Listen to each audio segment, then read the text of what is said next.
¿O hubo alguna? Yo creo que tuve algún problema en el archivo de AutoCAD que les mandé. Yo mandé superpuesto el primer piso con el segundo y me olvidé de cambiar las capas. Entonces es posible que hayan tenido problema por allí. Bueno, cualesquiera que sea el resultado al cual hayan llegado ustedes, vamos a mirar ahora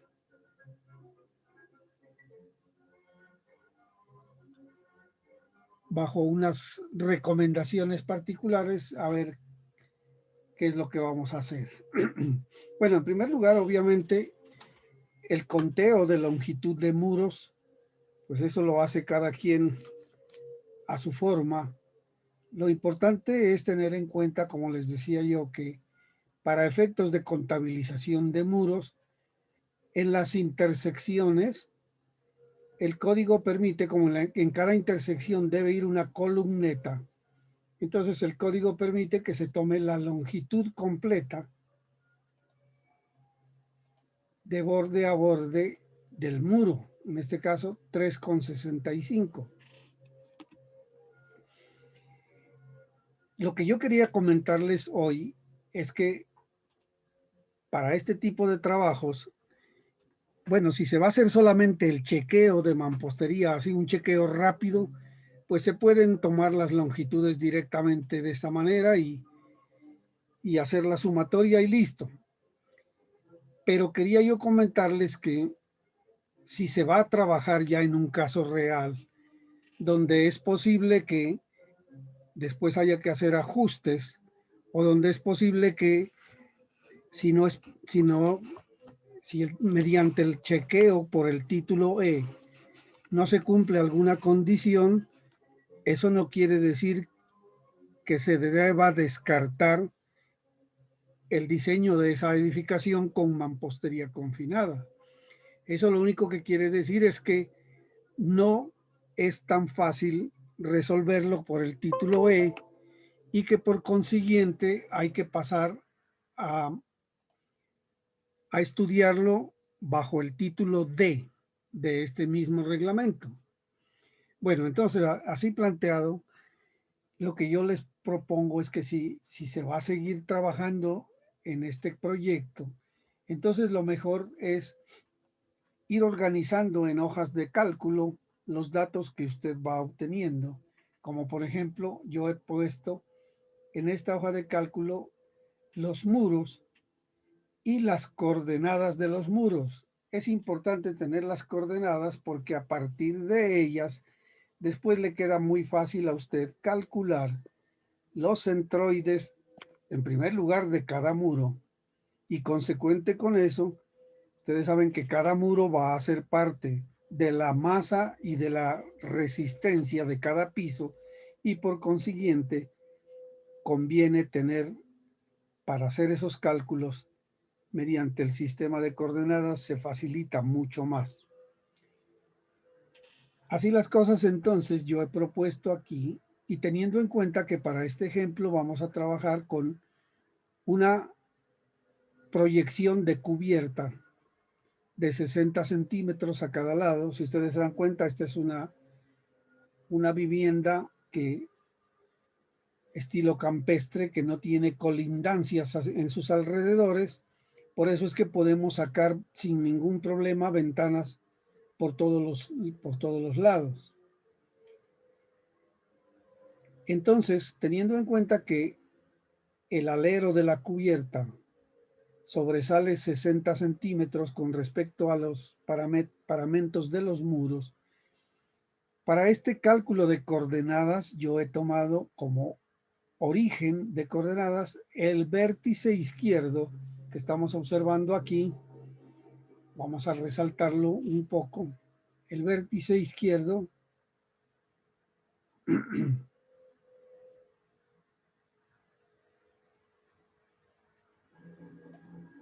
aquí, aquí estaríamos, perdón.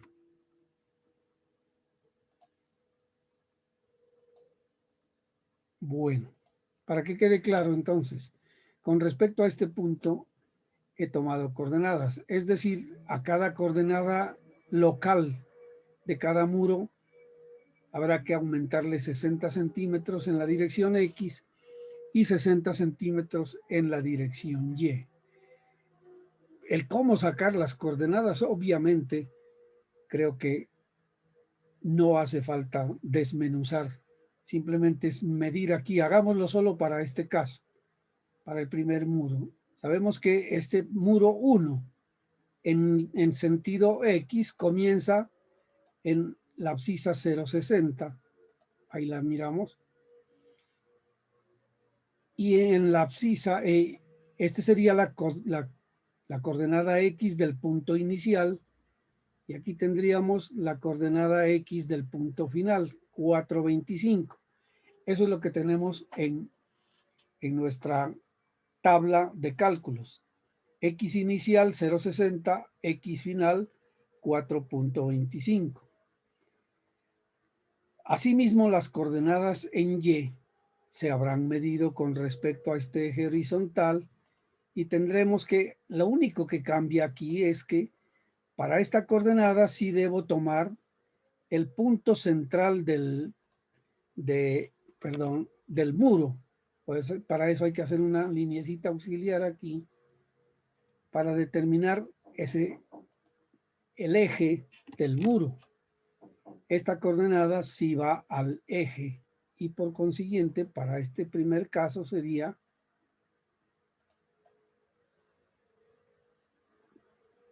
midiéndola desde el origen que les puse, 8,98. Bueno, aquí me lo está redondeando porque está configurado el AutoCAD para 2 decimales, pero realmente es 8.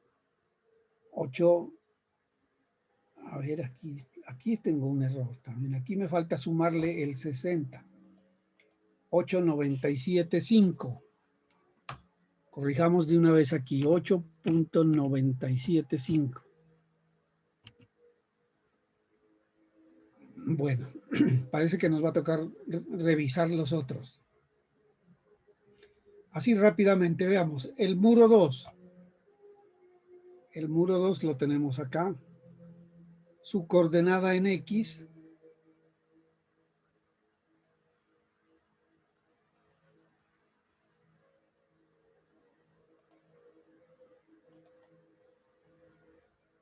Coordenada inicial, 680. Sí está, 680. Coordenada final,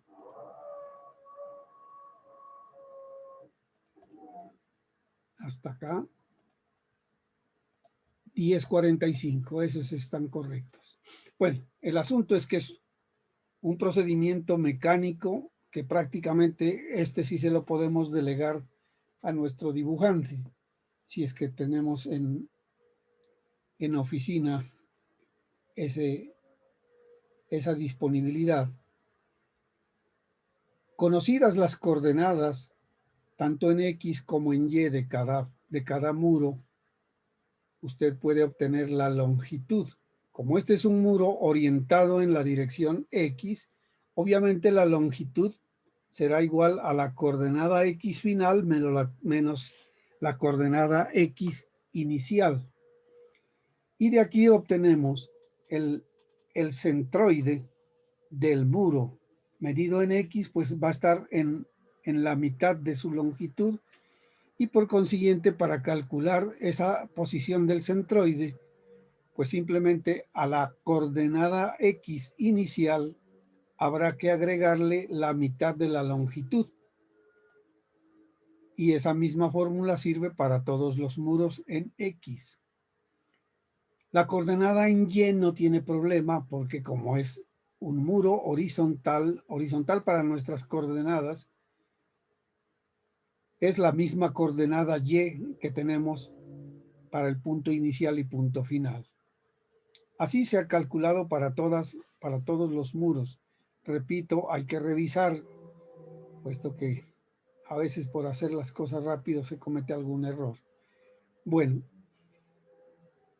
para resaltar aquí tenemos las la otra información que necesitamos para hacer este chequeo, el título E.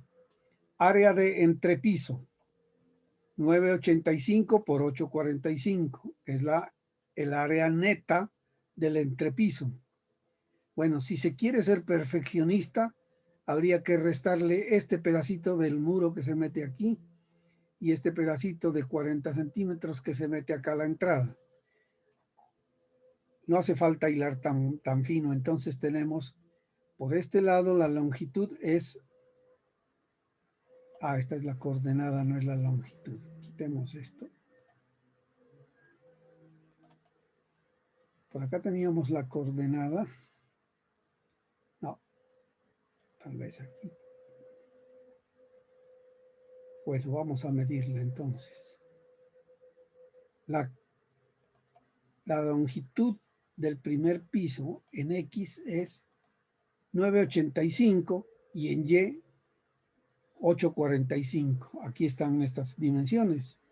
985 por 845 nos dan un área de 83.23 metros cuadrados en el entrepiso, o sea, en la placa del entrepiso.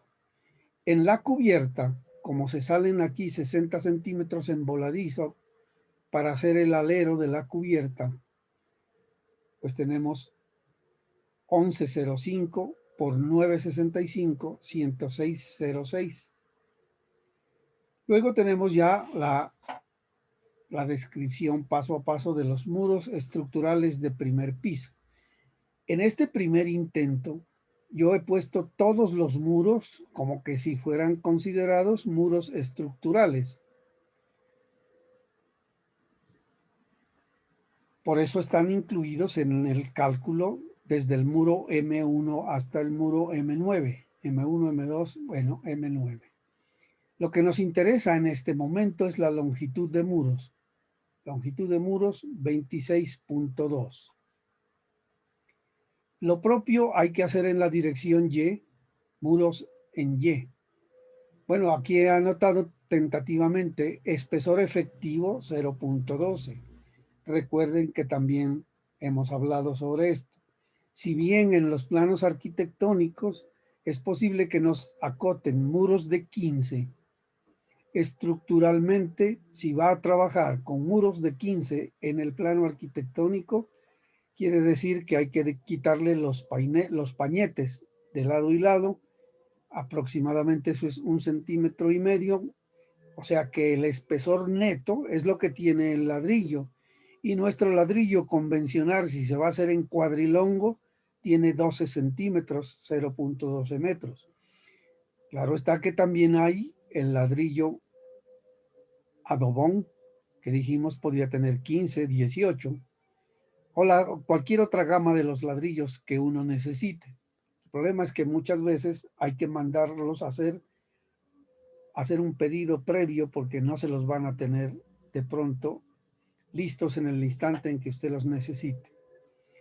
Bueno, haciendo los mismos cálculos para los muros en Y, tenemos aquí el muro 10, el muro 11, el 12, 13, 14, 15, 16, 17, 18, 19, 20 y 21 muros. Aquí hay un pedacito que no lo he considerado y que, bueno, habría que entrar a analizar completamente todo este muro para saber si cumple aquello de que las aberturas sean menos del 35%. Bueno, ahí ya conocen ustedes que existen esas disposiciones en la norma. La cuestión con los muros en la dirección Y, pues ahora es que la coordenada en X es la que está en el eje, porque el muro está orientado en Y, entonces nosotros para las coordenadas X vamos a tomar como referencia el eje del muro. Pero para el punto inicial y para el punto final, pues vamos a tomar los valores extremos de cada muro. Y así hemos obtenido la longitud en y de igual manera la posición del centroide de cada muro en X sub 0 en Y sub 0.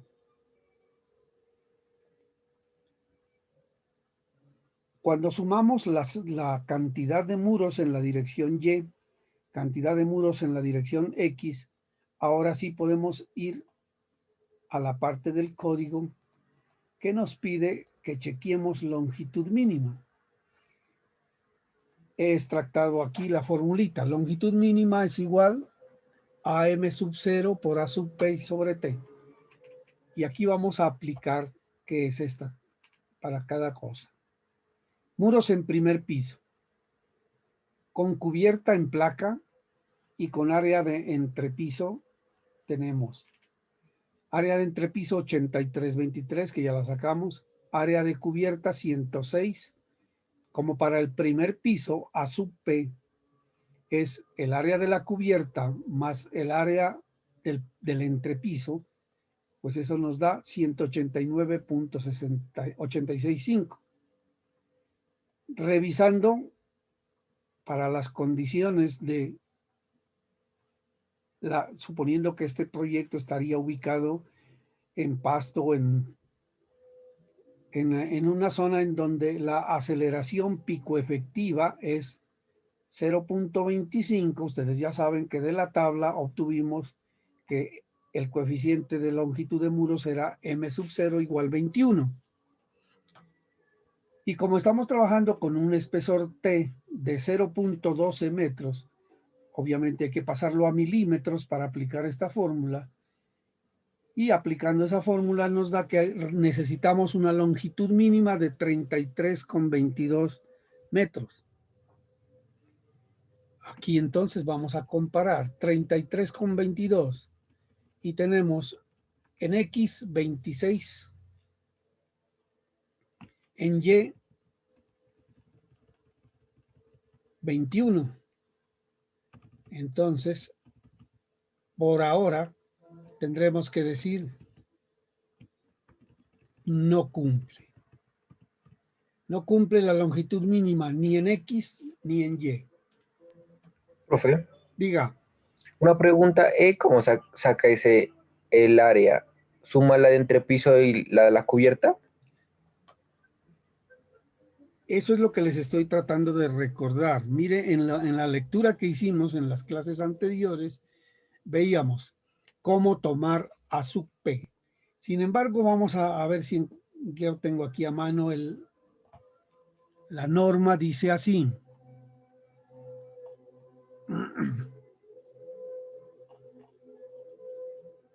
Aquí está bien clarito para que la interpreten ustedes. A ver, si me permite llevarla acá, tal vez sí. ¿Están mirando la? Sí, profe. Ok, entonces la longitud mínima de muros está definida por el numeral E364. Aquí es donde hacemos claridad sobre qué es A sub P. Y aquí nos dice, A sub P se considera en metros cuadrados como sigue. A, igual al área de la cubierta en construcción de un piso con cubierta en losa de concreto. Ese no es nuestro caso por ahora. B, igual al área de la cubierta para muros de segundo piso en construcción de 2 pisos cuando la cubierta es en una losa de concreto. Tampoco estamos todavía analizando el segundo piso. Si estuviéramos haciendo el segundo piso sería ese, ¿no? C, igual al área de cubierta más el área de entrepiso para muros de primer nivel en construcción de 2 pisos con cubierta consistente en una losa de concreto. En este momento estamos aquí mirando la posibilidad de hacer esa casa con cubierta en placa. Entonces, por eso hemos sumado el área del entrepiso más el área de la cubierta. ¿Sí? Listo, ingeniero, ya. Bueno, entonces, ese fue el que nos dio 33.22 y no nos chequea. Este primer chequeo no quiere decir ya, fracasó el intento y entonces no hay otra alternativa que pasarnos a hacer una estructura de pórticos, que eso es lo que generalmente hace la gente. pero podemos explorar las otras opciones. Mire que esta es una casa realmente grande. En razón del área que tiene, en razón de que las alcobas son muy cómodas comparado a los apartamentos que se hacen hoy día, que son de alcobas de 260, 2,70. Aquí estamos hablando de dimensiones libres de, a ver, dimensiones libres de la alcoba de 3,35. Ya, y eso que esta no es alcoba, estamos hablando de, esto es, creo que aquí era una sala de juegos o sala de bar o algo así. Acá están las alcobas, miren esas alcobas de bastante amplias. Esta dimensión, pues claro, ya la vimos, 3,35. Y en la otra dimensión tenemos 3,40 libre el closet, o sea que son realmente alcobas muy grandes. Para este tamaño de vivienda, perfectamente cabe intentar colocar muros con un espesor mayor. Entonces, la ventaja de hacer esto en Excel es que si usted va y cambia esto y le ponemos 0,15, o sea que vamos a trabajar con muros terminados de 18 centímetros. Vamos y comparamos 26,58, 21,60. Nuevamente, estamos muy cerquita, pero no cumple. El Y está más crítico todavía, 21 está muy lejos. Como trabajando muros de adobón serían 0,18, que sería lo máximo. Lo máximo, no, digamos, no es lo máximo como aceptable por nuestros propietarios, es decir, le trabajemos con muros de adobón. En ese caso tenemos 22 y 18. Perdón, estamos con 22. Pero acá tenemos 26. No, definitivamente estamos lejos. No podemos cumplir con esta condición. Ya serían muros demasiado gruesos. Trabajar con 20 centímetros. Aunque eso dependerá ya más bien del dueño y del arquitecto. Pero tenemos otras opciones. La otra opción es no hacer cubierta en placa, sino con cubierta liviana. Con cubierta liviana tenemos, bueno, estamos acá con muros de 18, estamos pasados, regresemos a 0,15. Con 0,15 necesitamos para cubierta liviana 21,6. Allí estaríamos cumpliendo con muros de 15, 26 y 21. Faltaría un poquitito, pero eso es fácil proponerle al arquitecto. Mire, aquí tenemos estos espacios que claro, él los tiene así abiertos, porque creo que esto era el comedor, esta es la sala, entonces este es un ambiente que se llama un ambiente social que está unificado, pero, pero sí nos permite alargar este murito por lo menos 50 centímetros acá y 50 centímetros acá y cumpliríamos. Bueno, esas son las opciones que nos brinda el diseño por título E. Pero recuerde, eso sería para salir facilito del problema. Si lo vamos y lo analizamos por el título D, lo más posible es que con los muros que tiene sí podemos cumplir. El problema en que radica, en que ahí sí ya tenemos que hacer el análisis estructural muro por muro. Y eso es lo que no le gusta a la gente, obviamente. Bueno, pero entonces por ahora, supongamos que vamos a trabajar con mampostería de 15 centímetros, ladrillo de dimensión neta 15 centímetros, y vamos a chequear segundo piso. Ahí es donde conviene mirar, así de simple vista, y aquí he puesto con color muy distinto para que se visualice mejor, para ver qué muros del segundo piso sirven como muros estructurales. Recuerden que para analizar los muros del segundo piso, estos solamente se considera como muros estructurales los que vienen desde la cimentación. Entonces aquí tenemos el muro 22, es continuación del muro 1, no hay problema.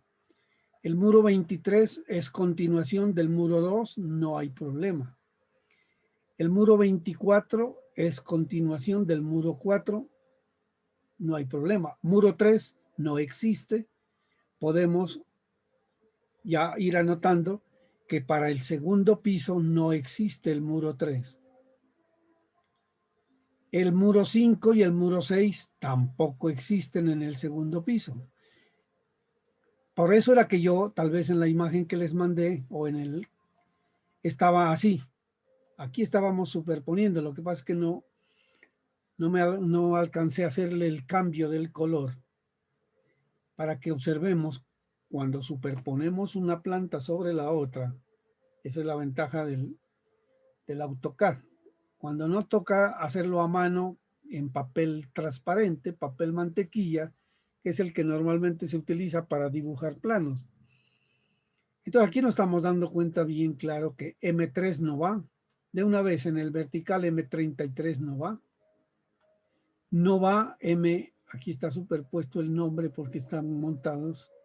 El muro 5 creo que era este, no va porque está desenfocado, miren ustedes. Ni tampoco el muro 6 ni el muro 37. Tampoco puedo considerar como muros estructurales el muro 26 y el número 35. Y habría algún reparo con respecto a este muro. Creo que era el muro, ahí no alcanzo a ver cuál es. Bueno, este muro que en primer piso lo teníamos como el muro 15 y el muro 16. No, muro 15 y muro 18. En segundo piso se llaman muro 35 y muro 38. Miren que en el segundo piso son más largos. Sí puedo aprovechar, pero lo puedo aprovechar solamente la parte del muro que viene desde la cimentación. Es decir, aquí estaríamos como quien dice generando dos muros. Uno que es el que aparece aquí con las rayitas, el achurado. Hasta allí es muro estructural. De allí para adelante es simplemente muro tabique o muro divisorio. Lo mismo sucede con el muro 38. Hasta donde coincide con el muro del primer piso, se lo puede considerar estructural, y de lo contrario, el pedacito que queda, muro, tabique o divisorio. Este, por ejemplo, es uno de los casos que hay que comentarlo con el arquitecto y con el dueño. No creo que cometamos ningún crimen con el espacio arquitectónico si en lugar de dejar este muro que inicialmente estaba de 1,65, pasamos y lo dejamos de 2,03, no estamos cometiendo ningún problema y estamos haciéndole un beneficio al primer piso, que es donde más escasos están los muros. En el segundo piso no hay problema, porque recuerden, ahorita miramos entonces cuál es la longitud necesaria de muros en segundo piso. Solamente que sí quería que vean ustedes el ejercicio práctico de montar un piso sobre el otro. Y así visualizando con diferencias de colores nos queda mucho más claro ver cuáles son los muros que no pueden intervenir como muros estructurales en el segundo piso. Así las cosas, entonces vamos a nuestra tablita del segundo piso. Muros estructurales segundo piso. Según eso me quedaron funcionando en la dirección X el 22, el 23, el 24, el 27 y el 28.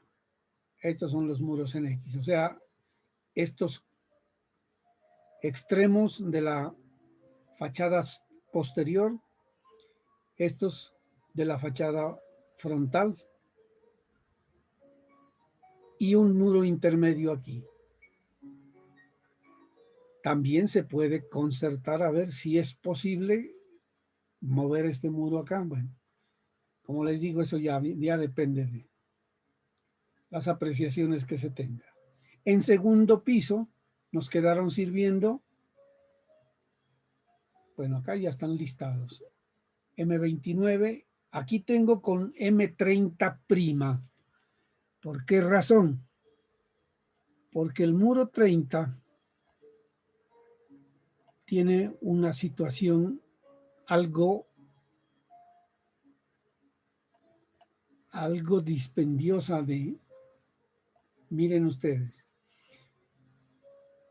cuando yo haga el diseño, ya si es que vamos a adoptar este diseño, y más adelante vamos a leer dónde es que debo colocar columnetas, y adelantándonos a esa parte, el código nos pide que debo poner columneta en los extremos del muro, por un lado, por otro lado, donde se intercepte un muro con los muros que vienen en la otra dirección. Entonces aquí tengo ese problema, miren. Yo aquí tengo que poner una columneta porque es el comienzo del muro y el fin del muro. Acá tengo estas dos columnetas.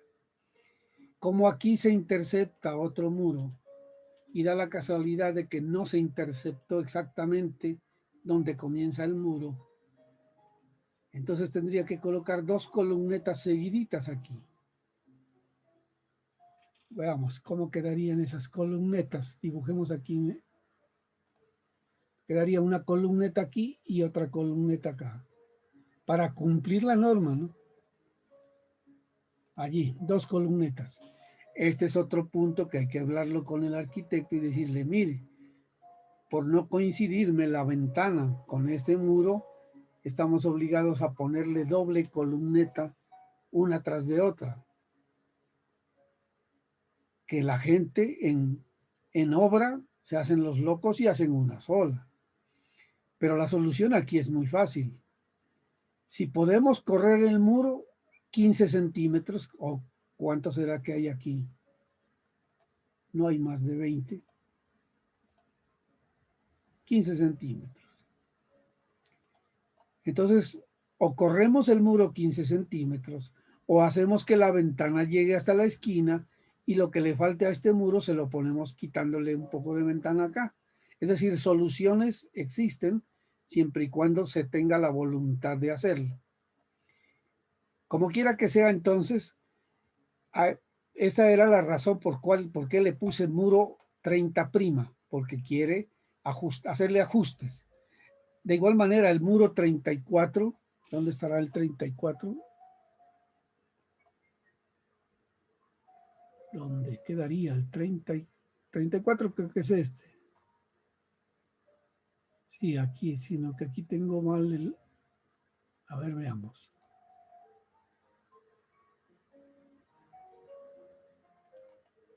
Sí, este es el muro 34. Recuerden que les dije que el muro 34 en primer piso es más corto que en segundo piso.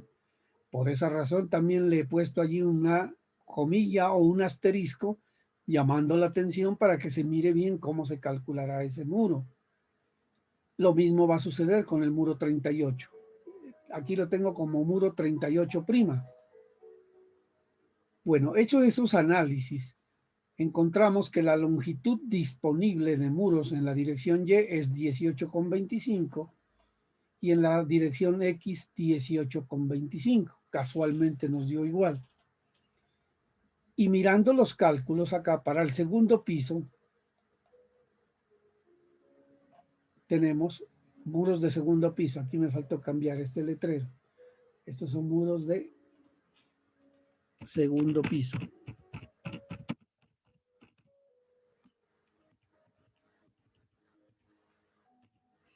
Entonces, si hubiéramos decidido dejar con la cubierta en placa, con muros de lo que sea, necesitamos, bueno,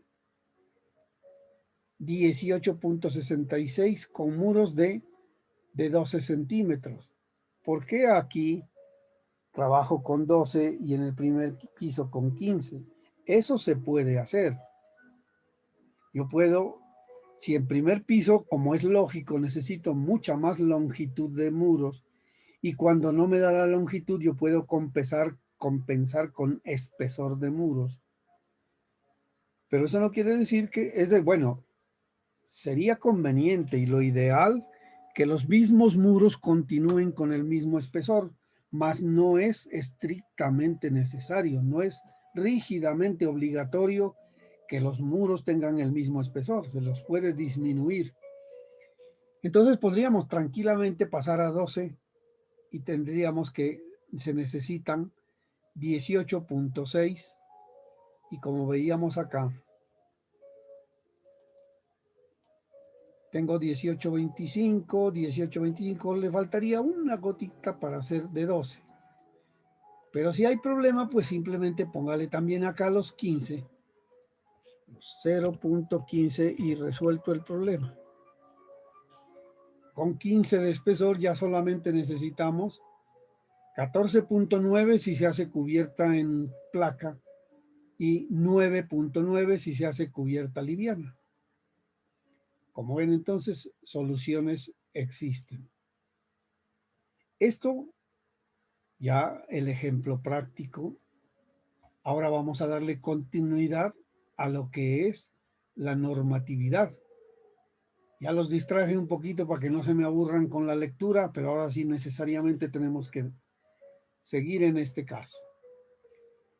Una vez que ya definimos que sí lo vamos a hacer en mampostería, vamos a mampostería confinada título E. Vamos a ver qué nos pide el código. En las edificaciones de 1 y 2 pisos que se construyan siguiendo los requisitos del presente título del reglamento, los muros estructurales son muros de mampostería confinada. Deben seguirse las disposiciones establecidas en este capítulo para los elementos de confinamiento, columnas, vigas y cintas, las cuales corresponden a un procedimiento de diseño empírico. En caso de que se desee realizar variaciones con respecto a lo requerido aquí, la totalidad del diseño debe realizarse de acuerdo con el título D del reglamento. Entonces, para recordar que el título E no tiene ninguna exigencia de tipo analítico. Ahora sí vamos a colaborar con la lectura entonces.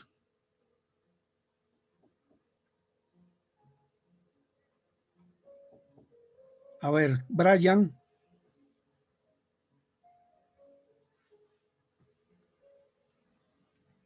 Sí, ingeniero. ¿Cómo le va? ¿Cómo está? A ver, colabórenos con la lectura de esta pantalla. Materiales. Especificaciones mínimas. Las siguientes son especificaciones mínimas establecidas para los materiales utilizables en la construcción de los elementos de confinamiento. A. Concreto. El concreto debe tener una resistencia a la compresión a los 28 días F'C igual o superior a 17.5 megapascales. B. Acero de refuerzo. El acero de refuerzo longitudinal puede ser liso o corrugado. En ningún caso, el acero de refuerzo puede tener un límite de fluencia Fy inferior a 240 megapascales. Columnas de confinamiento. General. En general, las columnas de confinamiento se construyen en concreto reforzado. Las columnas de confinamiento deben anclarse a la cimentación, pudiendo utilizarse empalmes por traslapo en la base de la columna y deben retomarse anclando el refuerzo en la viga de amarre superior. Cuando la columna tenga dos niveles, se puede realizar un empalme por traslapo en cada nivel. Las columnas de confinamiento deben vaciar con posterioridad al alzado de los muros estructurales directamente contra ellos. Un momentico allí. Es importante tener en cuenta esto que nos permite hacer el código. Ustedes saben que en el concreto reforzado, para las columnas que forman parte del sistema de resistencia sísmica, es muy celoso el código en cuanto al punto donde se hacen los traslapos. Preferiblemente hay que hacerlos en el tercio central de la columna. Aquí tenemos la excepción a esa regla con esto que nos dice aquí. En primer lugar, ¿por qué razón? Porque es difícil en una construcción para vivienda en la que primero hay que fundir la viga o la cadeneta de amarre que se coloca en la cimentación. Cuando se funde esa viga, ya tienen que quedar anclados los hierros de las columnetas. Si esa columneta la hacemos como en las estructuras de concreto reforzado, pues la columna tendría que subir los 6 metros de altura que tenga la edificación, si es que es de 2 pisos, y cuando es con techo inclinado nos puede dar 7, 7,50 o algo así. Entonces, ese castillo que hacemos de las varillas longitudinales de la columneta con los estribos es supremamente delgadito como para que se sostenga fácilmente con 6, 7 metros de altura. Por eso es que la norma permite que cuando vamos a fundir la viga dejemos anclados los hierros de la columneta, pero no hace falta que los dejemos en toda la longitud, sino que nos permite dejar como mínimo que sobresalgan 60 centímetros para luego allí hacer el traslape con los que continúan. Y lo mismo nos permite hacer en el entrepiso. Si voy a hacer 2 pisos, no necesito poner de una vez todas las varillas con sus 5, 5,50 o 6 o 7 metros de largo, sino que puedo cortarlas de tal manera que sobresalgan por lo menos 60 centímetros del nivel de la placa de entrepiso, y luego cuando vayamos a construir el segundo piso podemos hacer el traslapo en ese punto. Eso es lo que nos permite entender aquí este numeral E431. Sigamos, por favor. Dimensiones. La sección transversal de las columnas de amarre debe tener un área no inferior a 20 milímetros cuadrados o a 20.000 milímetros cuadrados o 200 centímetros cuadrados, con espesor igual al del muro que confina. Esto también es importante entenderlo. Nos está pidiendo por una parte una área mínima, 200 centímetros cuadrados. Si usted se da el trabajito de decir, bueno, si yo quiero poner columnetas cuadradas, pues yo tendría que poner columnas cuyo lado sea la raíz cuadrada de 200. Eso nos da 14.14. Y tengo problemas porque si mi muro es de 12, me toca en la formaleta dejar 1 centímetro adicional a cada lado. ¿Se puede hacer? Claro que se puede hacer. A los dueños a veces no les gusta que en la intersección de los muros sobresalga el pedacito de la columna, que en este caso, imagínense, va a ser de 1 centímetro o 1,5. Si no se quiere hacer eso, entonces puedo ponerle el ancho del muro. Si el muro es de 12, entonces voy a poner una columna rectangular con un lado de 12 centímetros y el otro lado será 200 dividido entre 12. Me quedaría 16.66, prácticamente son 17 centímetros. Entonces tendría esa opción, columnetas de 12 por 17, que generalmente terminan acotándose de 18. O, si usted quiere entonces, de ¿cuánto fue que nos dio? 14 por 14, que prácticamente es 15 por 15. Pero cuando el muro es más grande, como el caso que nos está pidiendo el ejemplo que estamos analizando, ahí sucede lo contrario. Si yo divido 200 entre 15 que le estoy poniendo al muro, me daría que puedo poner columneta de 15 por 13.3. Pero si mi muro es de 15, pues lo lógico es poner columneta de 15 por 15, caso en el cual estamos suministrando una área de 225 que está por encima de 200, por consiguiente cumplimos con la norma. A ver, vamos ahora con Camilo Ortega.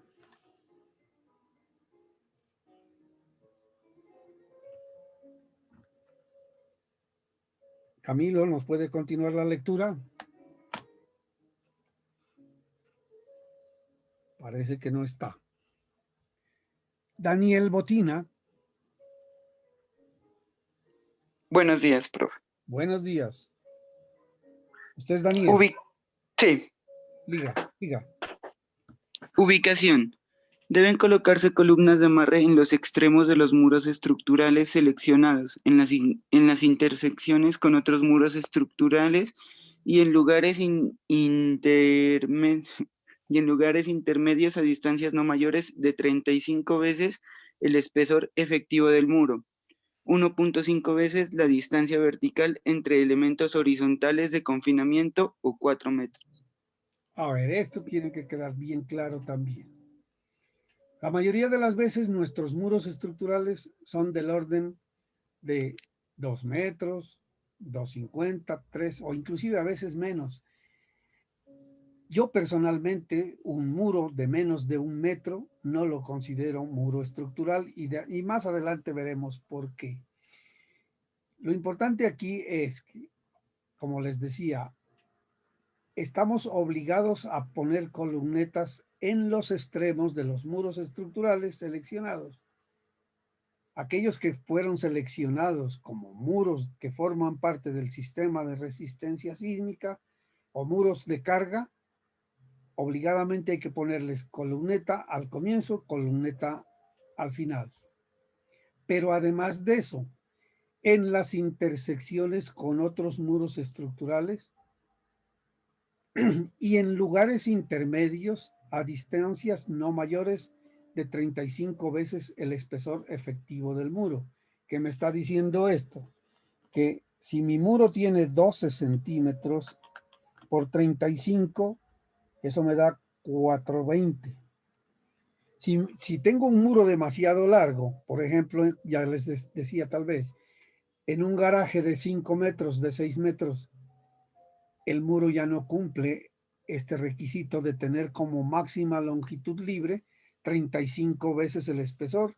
Estamos obligados a poner una columna en la mitad de ese muro o en un punto intermedio que convenga. Tenemos otra condición, 1.5 veces la distancia vertical. Generalmente, si tomamos entre dimensiones desde la viga de amarre inferior, viga de confinamiento, hasta la viga de confinamiento superior, estamos hablando de alturas del orden de 2,50, 2,60. Si fueran 2,50 por 1.5, dice entonces 3,75. Esa sería la máxima longitud libre que puede tener, o la máxima distancia que puede tener un muro entre columnetas, 3,75. Repito, si la altura fuera 2,5, si la altura es 2,60 por 1,5, nos da 3,90. Pero nunca menor de 4 metros. Eso tiene que ser la interpretación de ese párrafo. Continúe, por favor. Refuerzo mínimo. El refuerzo mínimo de la columna de confinamiento debe ser el siguiente. A. Refuerzo longitudinal. No debe ser menor de 4 barras número 3, 3 octavos de pulgada o 10 milímetros. O 3 barras número 4, 1 medio de pulgada o 12 milímetros. B. Refuerzo transversal. Debe utilizarse refuerzo transversal consistente en estribos cerrados mínimo de diámetro número 2, 1/4 de pulgada o 6 milímetros, espaciados a 200 milímetros. Los primeros 6 estribos se deben espaciar a 100 milímetros en las zonas adyacentes a los elementos horizontales de amarre. Eso está Viga- claro, ¿verdad? Vigas de confinamiento. En general, las vigas de confinamiento se construyen en concreto reforzado. El refuerzo de las vigas de confinamiento debe anclarse a los extremos terminales con ganchos de 90 grados. Las vigas de amarre se vacían directamente sobre los muros estructurales que confinan. Dimensiones. El ancho mínimo de las vigas de amarre debe ser igual al espesor del muro, con un área transversal mínima de 20.000 milímetros cuadrados o 200 centímetros cuadrados en vigas que requieran enchaparse.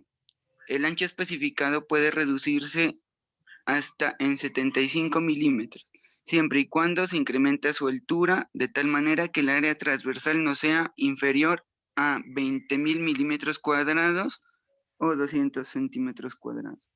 Perfecto, eso creo que está muy claro, ¿no es cierto?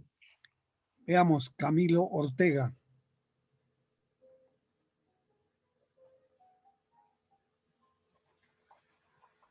No está. Dilson Martínez.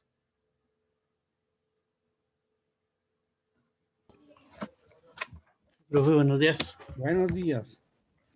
Un momentico. Ubicación. Deben disponerse vigas de amarre formando anillos cerrados en un plano horizontal. Disculpe, estuvo ahí. Entrelazando. Ya. Ubicación. Deben disponerse vigas de amarre formando anillos cerrados en un plano horizontal, entrelazando los muros estructurales en las dos direcciones principales para conformar diafragmas con ayuda del entrepiso o la cubierta. Deben ubicarse amarres en los siguientes sitios. A nivel de cimentación. El sistema de cimentación constituye el primer nivel de amarre horizontal. B. A nivel del sistema de entrepiso en casas de 2 niveles. Las vigas de amarre pueden ir embebidas en la losa de entrepiso. En caso de utilizarse una losa maciza de espesor superior o igual a 75 milímetros, se puede prescindir de las vigas de amarre en la zona ocupada por este tipo de losa, colocando el refuerzo requerido para la viga dentro de la losa. C. A nivel del enlace de cubierta.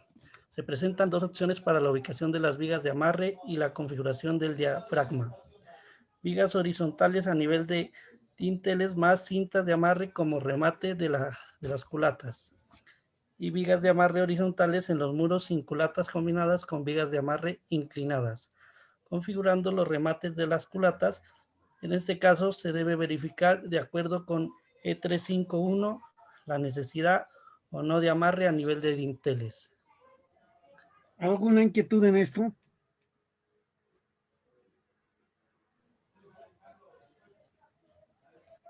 Creo que está claro eso, ¿no? Entonces, sigamos con Dilson Alvear. Refuerzo mínimo. El refuerzo mínimo de las vigas de amarre debe ser el siguiente. A. Refuerzo longitudinal. El refuerzo longitudinal de las vigas de amarre se debe disponer de manera simétrica respecto a los ejes de la sección. Mínimo en 2 filas. El refuerzo longitudinal no debe ser inferior a 4 barras número 3, de 3/8 de pulgadas. Dispuestos en rectángulo para anchos de viga superior o igual a 110 milímetros. Para anchos inferiores a 110 milímetros y en los casos en el que el entrepiso sea una losa maciza, el refuerzo mínimo debe ser 2 barras número 4 o de media pulgada, con límite de fluencia F sub Y no inferior a 420 megapascales. El refuerzo transversal, considerando como la luz el espacio comprendido entre columnas de amarre ubicadas en el eje de la viga o entre muros estructurales transversales al eje de la viga, se deben utilizar estribos de barra número 2 o 1/4 de pulgada, espaciados a 100 milímetros en los primeros 500 milímetros de cada extremo de la luz y espaciados a 200 milímetros en el resto de la luz. Listo. Ahí, espérame un ratico. Sí, continúe Eiber Bolaños.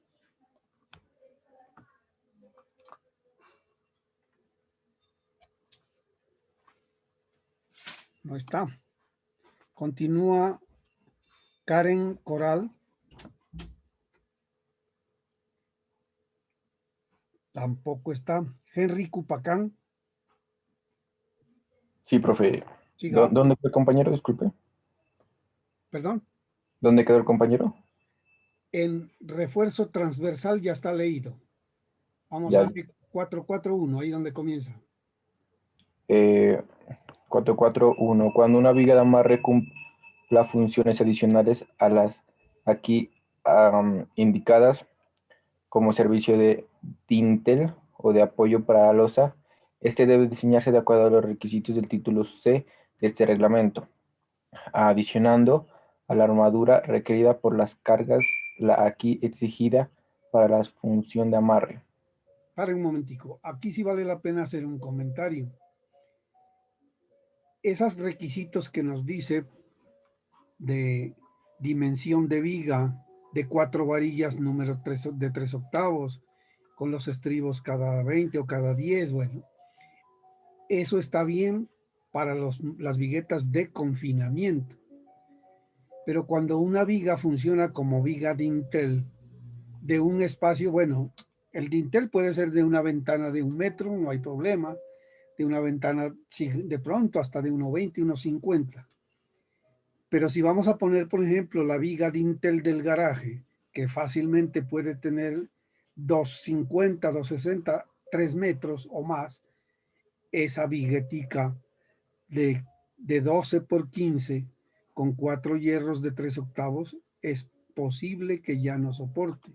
Y por consiguiente, esa viga sí hay que calcularla siguiendo los lineamientos del título C. Continúe.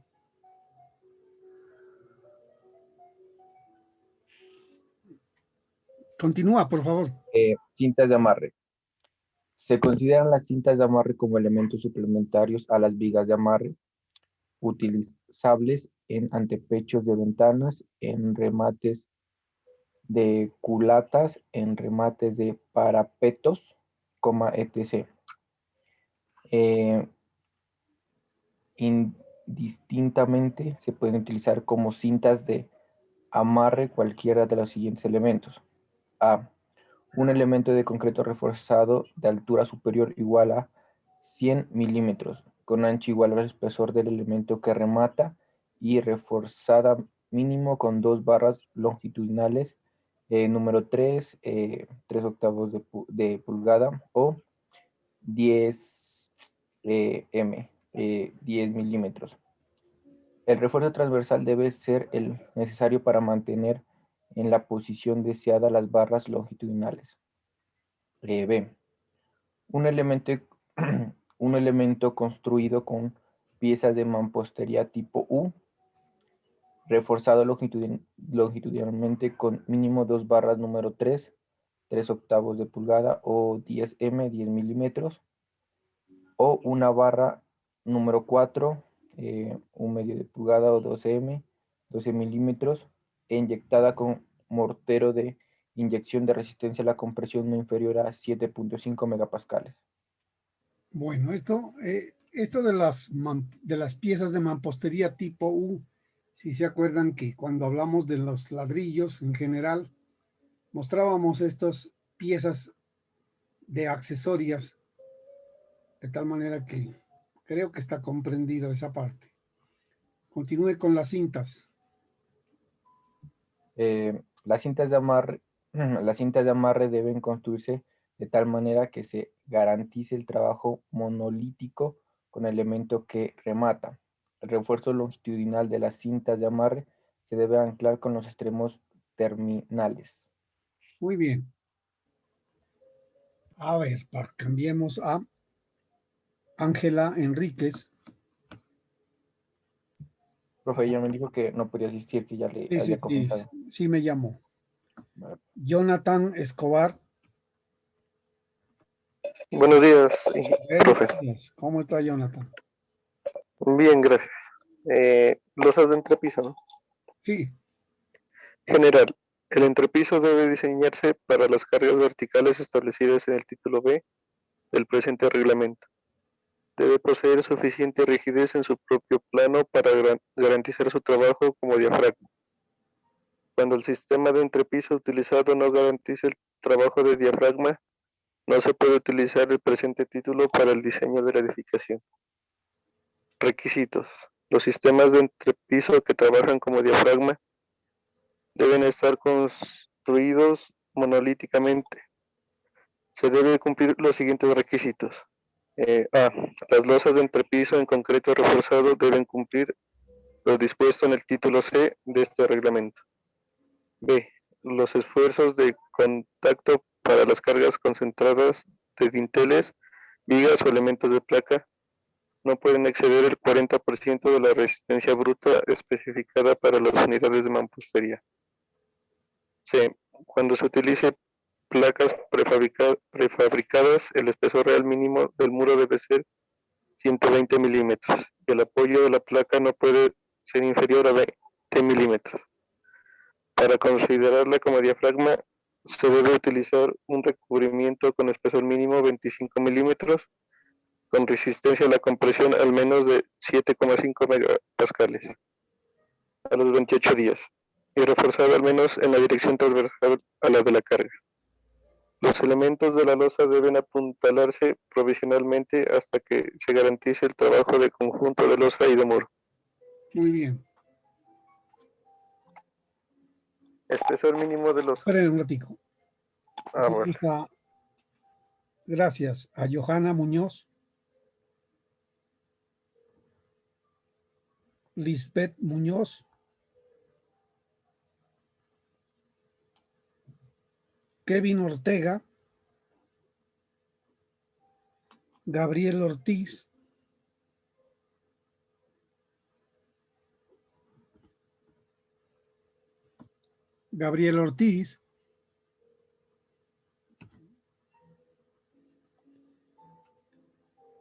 John Alexander Pantoja,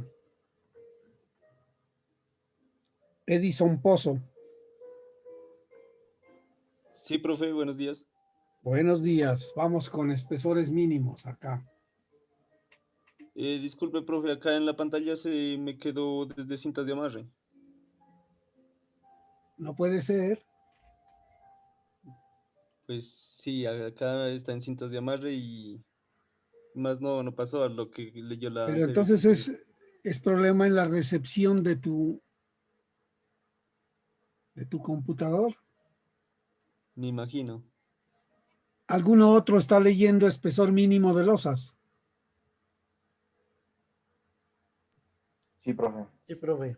Ya ve, entonces pasemos a María Carolina Ramos. Sí, profe, buenos días. Buenos días. Usted puede continuar leyendo. Vale, profe. Espesor mínimo de losas. El espesor mínimo de una losa depende del sistema de entrepiso utilizado y del tipo de apoyo o elementos de soporte de acuerdo con la tabla. Bueno, si la losa se construye con elementos prefabricados, estos deben unirse entre ellos y deben conectarse a las vigas que rodean la vivienda. Para un ratico. Sí es importante tener en cuenta que si la losa es maciza y simplemente apoyada, nos está pidiendo un espesor de 1/20 de la luz. Esto hablando en plata blanca. Generalmente nuestros muros están espaciados 3 metros.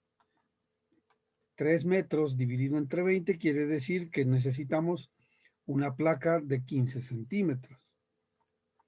¿Verdad? Pero si es con un apoyo continuo, supóngase que es un lote de 6 metros de frente y que tenemos un muro en la mitad, entonces ya son luces de 3 metros, pero tienen un apoyo continuo. En ese caso podemos trabajar con 3 dividido 24, que sería 12.5, si es placa maciza. Y en el voladizo, un décimo. Y si es aligerada con viguetas en una dirección, pues ahí están los valores. Un 16avo o un 18.5avo. Ahora sí, continúa con las losas macizas. Losas macizas. Las losas macizas están conformadas por una sola sección de concreto, el cual se encuentra reforzado en ambas direcciones. La losa debe tener por lo menos 2 muros de apoyo y estos siempre deben ser opuestos. Para losas apoyadas en sus 4 lados, la dirección principal será del sentido más corto. Sí. Refuerzo mínimo. El refuerzo mínimo de acero que debe colocarse en la losa maciza será el estipulado por la tabla. El refuerzo indicado solo puede ser utilizado para condiciones de carga estructuras del grupo de uso 1. Si estamos hablando de construcción para vivienda, ustedes saben que en el título B, la carga especificada para vivienda es máximo o mínimo, perdón, 180 kilogramos fuerza por metro cuadrado en cuanto se refiere a carga viva. La carga muerta, pues sí, dependerá en primer lugar del espesor que le hayamos puesto y en segundo lugar de los acabados. Si vamos a poner mortero y encima baldosa, o si vamos a colocar tapete, o si vamos a colocar, bueno, cualesquiera que sean las condiciones, ustedes saben que las cargas están reglamentadas por el título B. Esta tabla E512 nos dice, nos habla de estos refuerzos. Si la luz de diseño está entre 1 y 2 metros, con un espesor mínimo de 80 milímetros, el refuerzo principal será una varilla número 4 cada 30 milímetros, 30 centímetros, y el secundario uno número 2, bueno, y así para cada caso. El caso que más nos interesa a nosotros, más o menos oscila entre 2,60 y 3 metros. Estamos hablando de una varilla número 4 cada 25 centímetros, y en el sentido transversal, una varilla número 3 cada 25, cada 20, según si nos pasamos de 3 metros.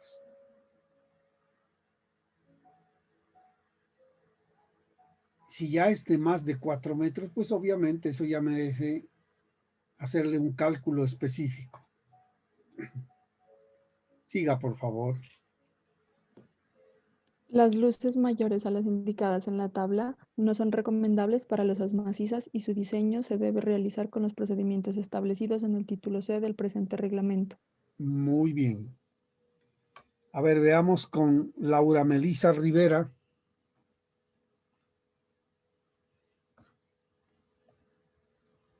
Guillermo Salas. Buenos días, ingeniero. Buenos días. Continúe. Losas aligeradas. Las losas aligeradas son utilizadas para salvar luces más grandes que las losas macizas. Este sistema reemplaza parte de la sección de concreto por material aligerante, el cual puede ser cajones de madera, casetones de esterilla de guadúa, ladrillos o bloques. Componentes de una losa aligerada. Generalmente una losa aligerada está conformada por 4 componentes principales: una torta inferior de concreto, los elementos aligerantes, la placa superior y las viguetas en concreto reforzado. La torta inferior. La torta inferior se construye con un mortero de arena y cemento con una dosificación mínima de una parte de cemento por 3 de arena. Debe tener un espesor mínimo de 20 milímetros y máximo de 30 milímetros. Se debe reforzar con alambrón cada 300 milímetros en ambas direcciones o malla de gallinero con ojo de 25 milímetros. Los elementos aligerantes. Estos elementos se colocan de tal manera que forman las cavidades de las viguetas. La placa superior es un concreto fundido monolíticamente con el sistema de piso. El espesor de la placa debe ser de 50 milímetros. La placa debe reforzar con varillas número 2 cada 300 milímetros en ambas direcciones o con malla electrosoldada equivalente a la cuantía anterior. Las viguetas son los elementos que contienen el refuerzo principal de la losa. El ancho de las viguetas debe ser mínimo de 80 milímetros y su espaciamiento máximo entre ejes será de 600 milímetros. Refuerzo mínimo. El refuerzo mínimo de acero que debe colocarse en la losa aligerada será el estipulado por la tabla E51-3. El refuerzo indicado solo puede ser utilizado para condiciones de carga para la estructura del grupo del uso 1. Bueno, lo dicho, aquí ya nos habló de las viguetas, acá les está diciendo qué hierro hay que colocarle. Si es para una luz, si es continuo, y los estribos. Sigue allí. Los refuerzos especificados en la tabla E51-3 solo son aplicables para una carga muerta y acabados de máximo 1 kilonewton sobre metro cuadrado y una carga viva de 1.8 kilonewton sobre metro cuadrado. Para condiciones de carga diferentes a las expresadas en este numeral, el diseño de la placa debe hacerse según lo estipulado en el título C del presente reglamento. Listo, muy bien. Diego Solarte.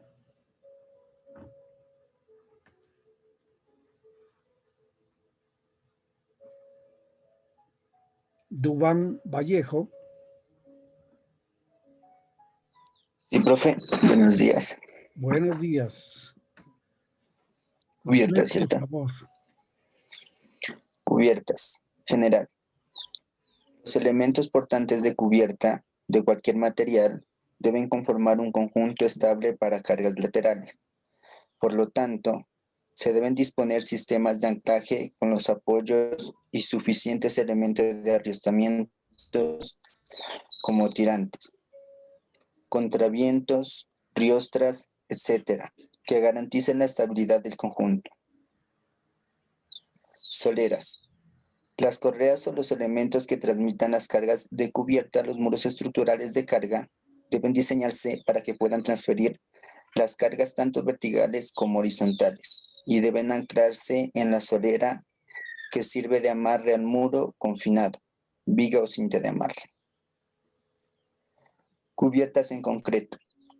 Cuando la cubierta sea construida en concreto reforzado, debe cumplir los requisitos de E.5.1.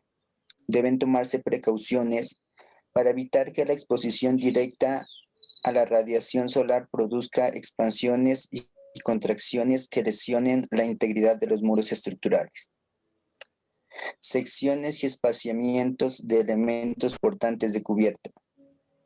Pueden utilizarse los valores dados en la tabla E.9.2-1 y E.9.2-2 para construcción de cubiertas con correas de guadúa y correas de madera, respectivamente. ¿Sigo? Siga. Muros divisorios. General.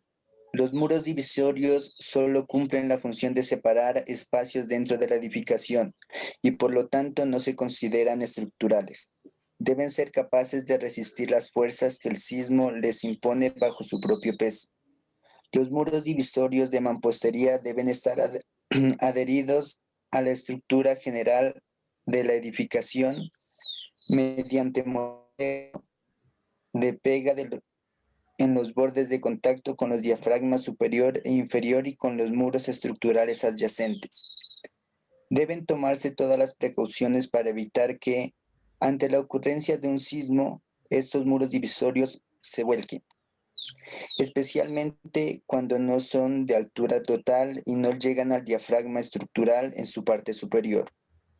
Cuando el muro divisorio consiste en un solo paño aislado, debe anclarse al diafragma superior por medio de refuerzos resistentes a tracción, que impidan su vuelco. Los elementos divisorios en materiales más flexibles, maderas, canceles, cartón y yeso, plásticos, etcétera, se deben anclar a la estructura principal.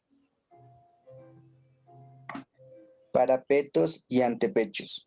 General. Los parapetos actúan como elementos envoladizos sometidos a una fuerza horizontal perpendicular a su propio plano. Parapetos. Todo tipo de parapeto de altura igual o inferior a 1.5 metros se debe anclar al diafragma inmediatamente inferior mediante una cinta de remate y columnas de amarre ubicada a distancias no mayores de 3 metros, teniendo siempre una columna de amarre en cada extremo. Los parapetos de alturas mayores a la indicada deben diseñarse siguiendo las prescripciones del título D. Antepechos. Los antepechos de mampostería para balcones se deben anclar al diafragma inferior mediante una cinta de remate y columnas ubicadas en las esquinas, en los extremos y a distancias intermedias no mayores.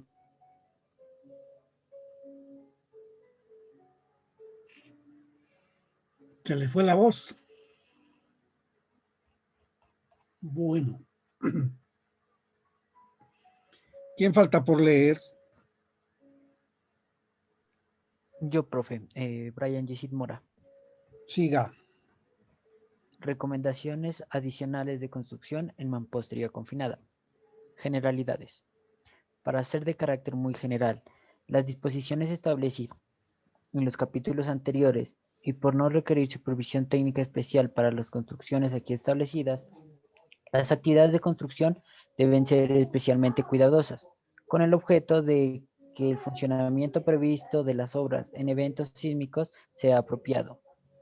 El grado de generalización involucrado no emite de las verificaciones de calidad de los materiales utilizados, del cumplimiento de las tolerancias establecidas a lo largo de este reglamento, ni los procedimientos de obra realizados al mejor nivel posible.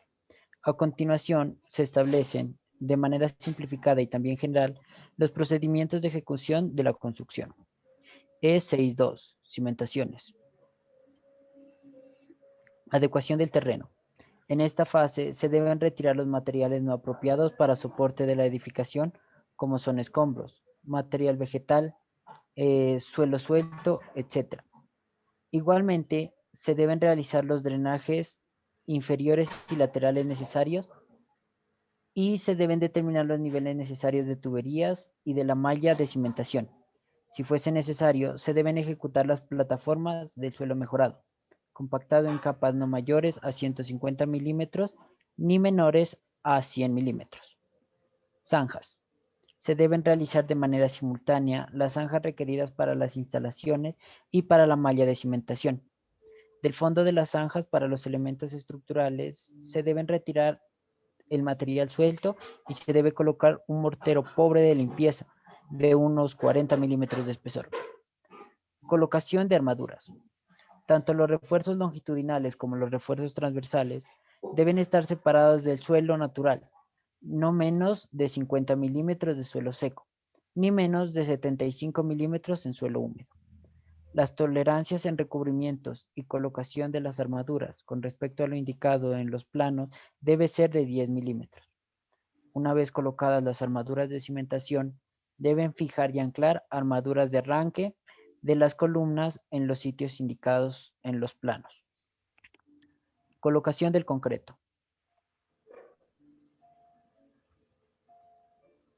El concreto de la malla de cimentación se debe colocar empezando por los ejes de los muros de carga y siguiendo con los ejes transversales en barrido continuo. La suspensión provisional del vaciado de concreto se debe hacer mediante juntas verticales en los ejes de los muros de rigidez, transversal a los de la carga. Durante la compactación de concreto colocado, debe evitarse cualquier modificación en la posición de las armaduras de arranque de las columnas. E63. Muros estructurales y columnas de confinamiento. Paren un ratico. ¿Quién falta por leer? Buenos días, ingeniero. Yo. Cuéntame quién es el nombre. Kevin Lazo. Kevin Lazo. No te escuché. Kevin Lazo, profe. Sigue. Muros estructurales y columnas de confinamiento. En la ejecución de los muros se debe utilizar el siguiente procedimiento. Hiladas de sobrecimiento. Se debe picar, limpiar y humedecer la parte superior del concreto ciclópeo donde se coloca el mortero de pega de la primera hilada. Este mortero debe contener un impermeabilizable integral. La primera hilada de sobrecimiento o hilada madrina debe ir rematada con un mortero que también contenga impermeabilizante integral. Ejecución del muro. La construcción del muro se debe ejecutar siguiendo el patrón de colocación de las unidades, teniendo la precaución de dejar los espacios requeridos para las columnas de confinamiento. Al momento de la ejecución de muro, se deben colocar los conectores flexibles establecidos para las intersecciones con muros no estructurables.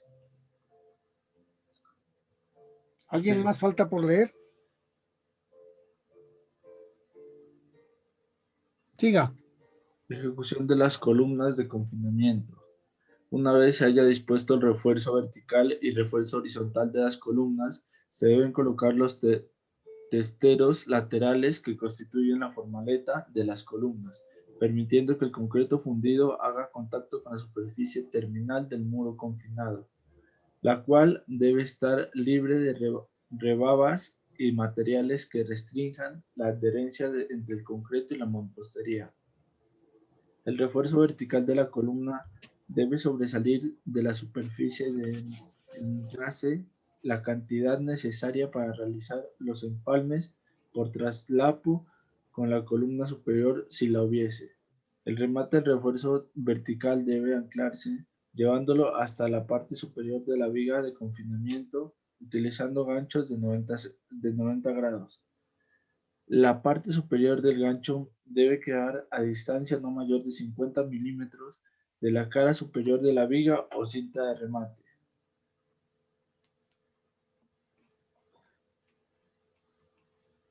Ejecución de los muros no estructurales. En los sitios indicados en los planos se debe contrapiso, falta. Ejecución del contrapiso. Una vez vaciadas las columnas de confinamiento del primer piso, se deben ejecutar los rellenos complementarios en recebo entre el suelo natural y la loseta de contrapiso.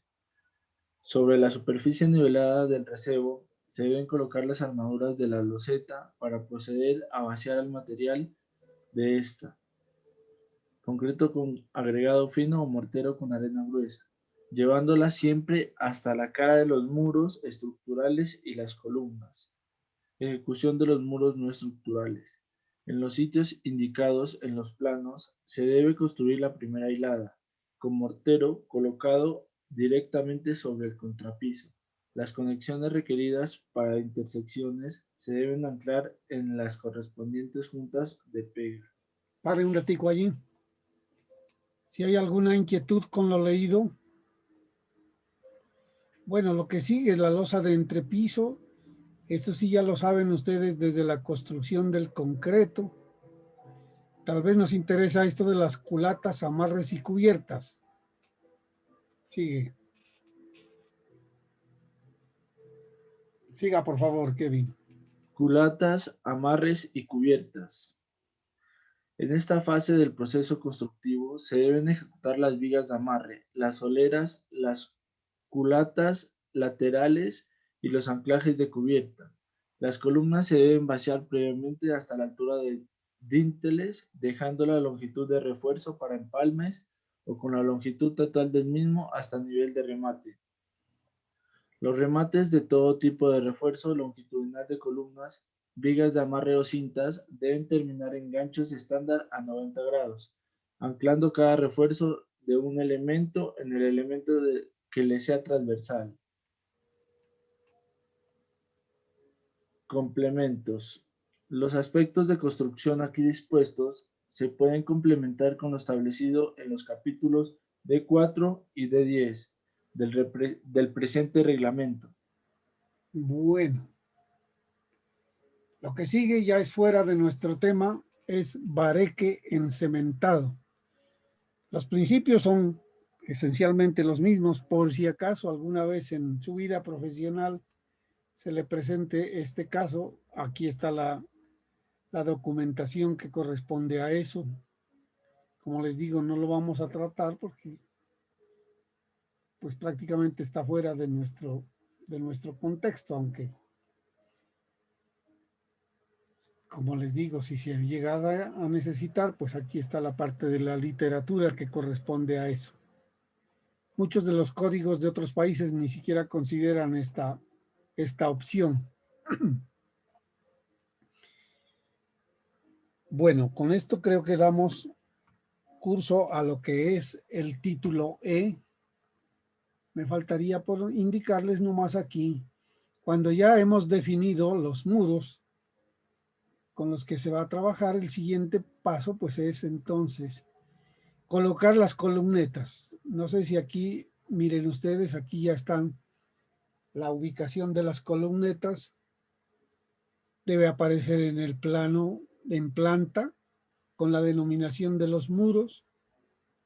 Y obviamente los detalles estructurales. Esos no los he puesto yo aquí, pero ustedes ya saben que hay que dibujar la columneta tipo, las dimensiones, si va a ser de 15 por 15, si va a ser de 12 por 18, o de qué tamaño va a ser, y según lo dispuesto allá, si va a trabajar con 4 varillas número 3 o con 3 varillas número 4, y detalles de la colocación de estribos, etcétera.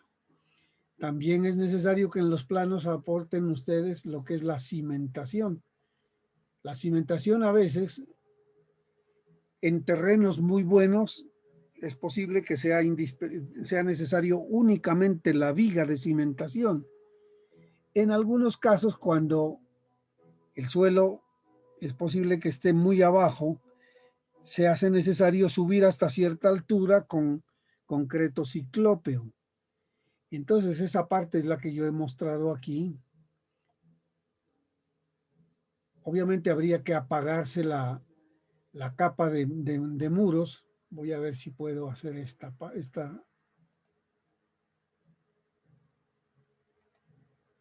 Voy a apagar lo que son muros para que miren ustedes cómo quedaría solamente lo que es las excavaciones para el cimiento. Entonces quitemos a ver muros.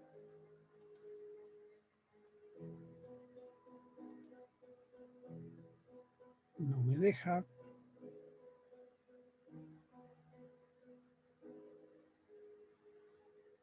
A ver el achurado de muros.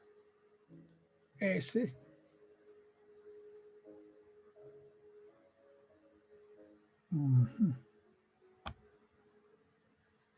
Ojalá. Bueno, lo cierto es que ustedes miren allí. Ahora sí ya. Ahí estamos viendo solamente lo que es, bueno, las ventanas también habría que apagarse para que miremos completamente. A ver. Opa.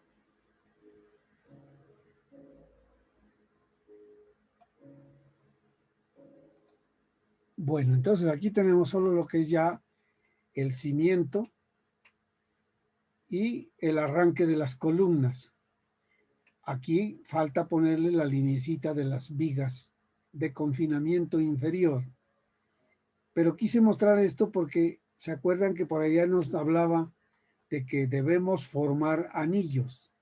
Nos quedaba aquí el signo de interrogación. ¿Qué pasa con estos muros de la sala y del comedor que llegaban solo hasta esta longitud? Aquí, aunque no se necesite, necesariamente tenemos que prolongar este cimiento. Entonces tenemos que llevarlo hasta acá. Lo voy a alargar aquí. Allí estaría. ¿Y qué hacemos con este que no converge acá? Pues hay dos opciones. O alargamos este en la esquina para que forme anillo aquí, o también podemos unirnos en forma diagonal, que sería algo así como esto. Podríamos buscar el punto donde convenga, bueno, aquí se me fue mal, donde convenga hacer ese empalme, que podría ser prolongando esta línea primero.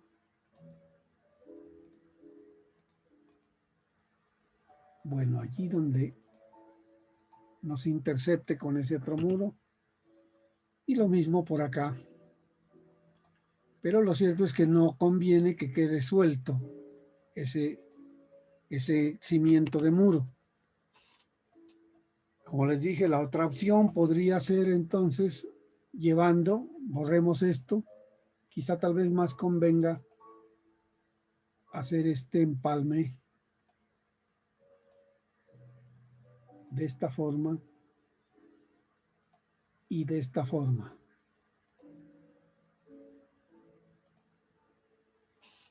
Allí estamos bien, conformando anillos en todo lo que es la cimentación. Y como les digo, la parte complementaria de los planos, que ya sería detalles de columneta, detalles de vigueta, detalles de empalme y obviamente la placa de entrepiso. Aquí tampoco están las cintas. Acuérdense que alrededor de las ventanas se hace necesario colocar cinta, aunque aquí nosotros hemos utilizado en todas las ventanas hemos utilizado columneta. No hay ninguna ventana que quede libre, porque esas ventanas generalmente son las que permite el código, son muy pequeñitas. Entonces aquí se ha trabajado con columnas y columnetas. Vamos a encender nuevamente estas capas para que recordemos. Esto es nuestros muros, nuestras ventanas. ¿Qué otra cosa teníamos por aquí? Bueno, ya pueden encender todo.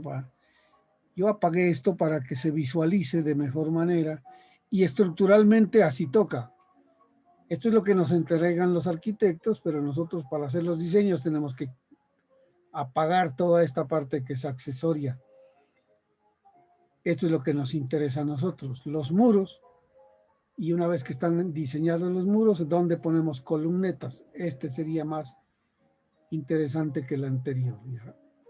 La denominación de los muros que quedaron como muros estructurales, hay que utilizar otra convención para los muros tabique, que generalmente esos muros tabique se puede terminar haciéndolos en panel yeso, que resultan mucho más livianos y de pronto a veces hasta más económicos.